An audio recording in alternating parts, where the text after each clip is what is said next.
Pittsburgh Steelers fans, what's going on? This is Jeff Hartman, editor of BehindTheSteelCurtain.com, here for a special episode of The Standard is a Standard. If you're watching this live on YouTube, you know that the Super Bowl 53 has just wrapped up probably about 20 minutes ago. And as I'm sure everyone knows, unless you're asleep and you won't know until the morning, the New England Patriots were victorious 13-3 over the Los Angeles Rams. Now, before I even talk about the Steelers, before I talk about the Super Bowl record, before I talk about anything like that, I have to say, as I'm doing this show solo tonight, that this was one of the worst Super Bowls I can remember in a long time. And I am not saying that because the Patriots won. I have nothing but respect for what the Patriots have been able to do under Belichick and Brady. Have they always done it the way that most people would expect in terms of the allegations of cheating and the scandals and things of that nature? No. But at the same time, you can't say that it isn't just remarkable what they have done. With that said, this game the NFL had to look at this and say this is not what we wanted. A 13-3 finish, the high flying Rams offense.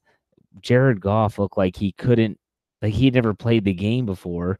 I understand that Bill Belichick is a defensive mastermind, and you give an extra week of preparing for a team. He's going to throw wrinkles and different things at the quarterback they're not going to have seen, but man, it just was bad. It was so lopsided, believe it or not. I mean, if you didn't watch the game, Tom Brady's interception in the first, they probably would have gotten points out of that drive in the first quarter, but instead it goes back to Los Angeles. You have the questions around Todd Gurley. Was he never Was he not? They didn't never try to really run the ball. They couldn't run the ball. It was just bad. It was just a bad game all around. The Steeler fans are ticked off, and I get it, because the Steelers had 6 Super Bowl wins. They could always kind of hang their hat on that little mark and say, you know what, the Patriots are whatever, but we've got 6 and they've got 5. And the same with Dallas Cowboy fans. Well, we've got 6, you've got 5. Same with 49er fans, and I could go on. I mean, that's the end of the list. But now the Steelers have company atop the Super Bowl totem pole, and the Patriots now join them. And it kind of makes me wonder, and this is, I know, something that my usual co-host Lance Williams is going to be talking about soon in his own solo show. Yeah, I said it. And it's about, will this maybe make some changes within the Pittsburgh Steelers organization? No, the Patriots winning, no, I don't think will, in terms of it's that black and white. I guess what I'm saying is the fact that the Patriots have won again and the way that they did it, I just couldn't help but watch this game and think to myself that in Week 15, Jalen Samuels, rookie from North Carolina State, who had never rushed for 100 yards in his life, not high school, not college, rushed for 142 yards against this New England Patriots team. Let that sink in a little bit. I chuckle because they only scored 3 points. The Rams did. You know, this was when the Rams played the Chiefs, and that was, I want to say that the game might have been in Mexico City, and everyone thought, oh no, I'm sorry, that was LA. Got moved to LA. Everyone thought this was it. This was the Super Bowl preview. Over 70 points scored, and they thought this was tremendous, and blah, blah, blah, whatever. And here they are putting up 3 points, and I just always go back to Week 15. I go back to Week 15, and I look at the Pittsburgh Steelers running the ball down the New England Patriots' throat. I look at a defense that was able to put consistent pressure up the middle on Tom Brady. And then I look at the Rams, and they were in the Super Bowl, and I'm thinking that this was supposed to be a highly touted offensive line. They weren't able to get any push. This was supposed to be the best defensive line of football with Aaron Donald, the Ndamukong Suh, and the way that they can just wreak havoc, and they didn't. They just didn't. Yet the Steelers did. I guess if I'm the Steelers from an organizational standpoint, I'm taking a look at this and I'm saying, well, in my opinion, this could go one of two ways. They could take a look at the Patriots winning. They could look at Week 15, like I just mentioned, and say, we're on the right track. And we just need to keep doing what we're doing, keep adding talent the way that we normally do, and we could just keep on keeping on. And I could see that approach. I could also see how that approach wouldn't necessarily be the best approach. Or they could say, you know what? We did beat them this year. Yet we lost, yet we didn't even get into the playoffs this year. And the status quo is no longer good enough. And so we're going to have to think outside the box.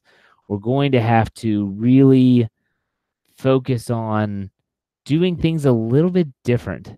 That doesn't mean that you get drastic. That doesn't mean that you all of a sudden start trading away, you know, first round draft picks and all this stuff. I'm not suggesting that. Although if a proposal was put in front of me that was worthwhile, I would listen to that.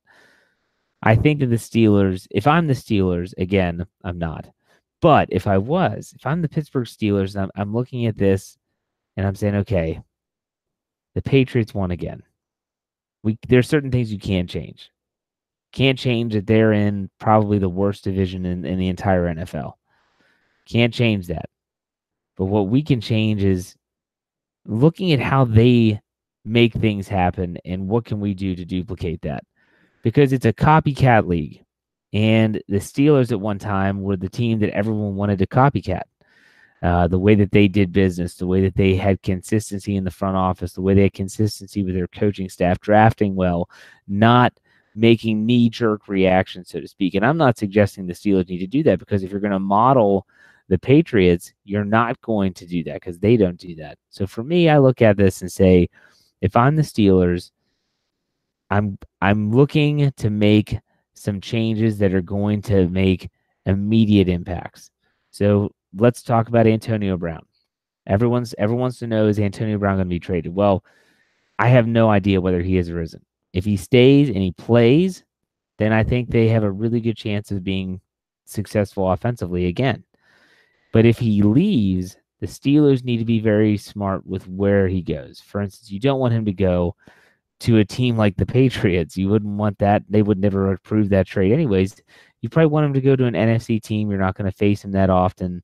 But ultimately, you want to get a good reward. You need something. And that's where the Steelers are going to have to hold the line and say, we need to make sure that we're going to get proper compensation for a player that's as dynamic as Antonio Brown. And so you might make a trade. And you might say it can't, in my opinion, if you're looking about that win now mode, you can't say it's going to be just a draft pick. Okay. Because even a first round pick is not guaranteed. Let's not forget Artie Burns was a first round pick. Let's not forget that Jarvis Jones was a first round pick. I could go on and on. There's no guarantee. I want a player that is already proven himself at the NFL level. Other than that, with free agency, you have Le'Veon Bell's money rolled over. They're going to have about $18 million to play with. They could certainly make some moves with that money.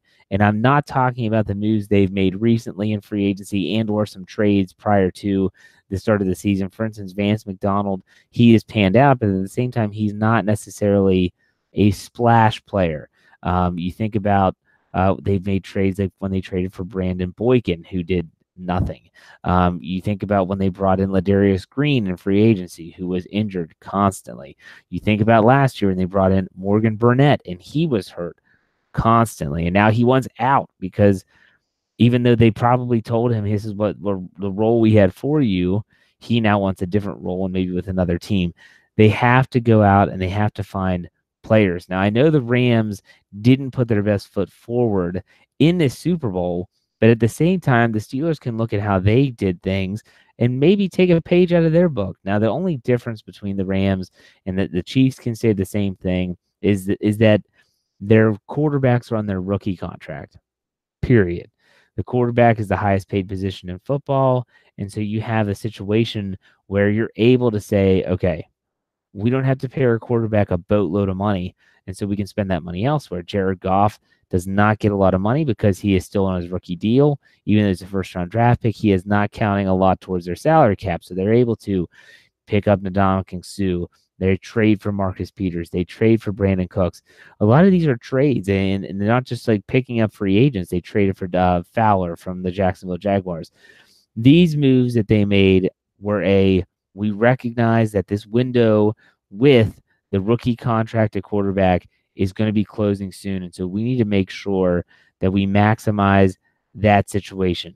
Now, the Steelers are in a different situation with Ben Roethlisberger. There's rumors, obviously, he's going to sign an extension. But at the same time, what I'm suggesting is that while most people look at the Rams and say it's a rookie deal, I look at this and say, how long is Roethlisberger still going to be playing? So although it's the same time, it's like a similar time frame, just different monetary value at the quarterback position. They're looking at how many times, how many wins, how successful can we be when it comes to Jared Goff under his rookie deal, where I'm saying, okay, how successful, how many wins can you get while Ben Roethlisberger is still healthy, while Ben Roethlisberger is still playing, and while Ben Roethlisberger ultimately is still capable of winning you a Super Bowl. So he's playing at a high level. Clearly, he is still playing at that high level, and the Steelers are going to have to really try to make some moves. I don't think you sell the farm because there is something to sustained success in the National Football League, but you do have to make some splashes.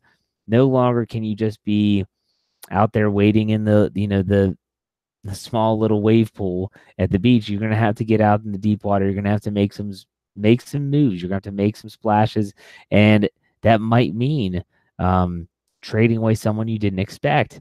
I'm trying to think of a player that I would consider is a splash move. I mean, let's say that they decided to trade an offensive lineman, whether it's a left tackle or whether it's, maybe they dump Marcus Gilbert. There's a lot of things that can happen here, folks. And we're just starting the offseason. Like, the offseason has officially started now.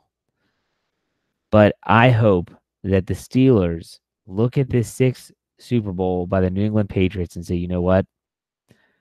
We can learn from them. They haven't yet. I'm not sure what they're waiting on. And we can also change the way we do things a little bit to make sure that next year is a different outcome. And that is getting into the playoffs and making noise when you get there. Because let's be honest, the Steelers, the Patriots, if there's one thing that's similar, you're not gauged by regular season wins. You're gauged by Super Bowl wins, period. And right now, that's the New England Patriots status quo. They've been to the Super Bowl the last 3 years. You get to the dance, I mean, that's amazing. And then they just win their 6th this time. They've won 2 out of their last 3. People can talk all they want about the Kansas City Chiefs in the AFC Championship game and Dee Ford lining off sides and the roughing the passer call on Tom Brady. And they can talk about the Saints and the penalties and stuff. Look, I get it. It's a frustration. No one wants to see the Patriots win. But at the same time, every team has calls that go against them. And the Patriots benefited enough that they actually were able to win a Super Bowl. So where do we move from here? Pittsburgh Steelers fans, well, the offseason, like I said, has officially begun. So at BehindTheSteelCurtain.com, we've already started our NFL draft talk. We're talking about offseason needs. We're talking about upcoming free agency. We're going to give you the latest news on things like Antonio Brown, what's going on with him and his desire to play somewhere else. We're going to talk about all of that stuff. I'm going to say that I can guarantee you probably 8 articles a day during the offseason, which I think is pretty solid if you're a super, super Steeler fan that just loves to read any content out there. So make sure you check out Behind the Steel Curtain for that. Now, if you're also someone that loves our podcast, there's a multitude of ways that you can get that done as well. So number one, you can obviously watch us on YouTube. Go to youtube.com, search BTSE Steelers Radio. Also, you can find us on audio form on almost any platform you can think of: Google Play, iTunes, Spotify, Stitcher, Megaphone, and just go to the search engines and search Steelers. And you'll see the SB Nation Behind the Steel Curtain logo.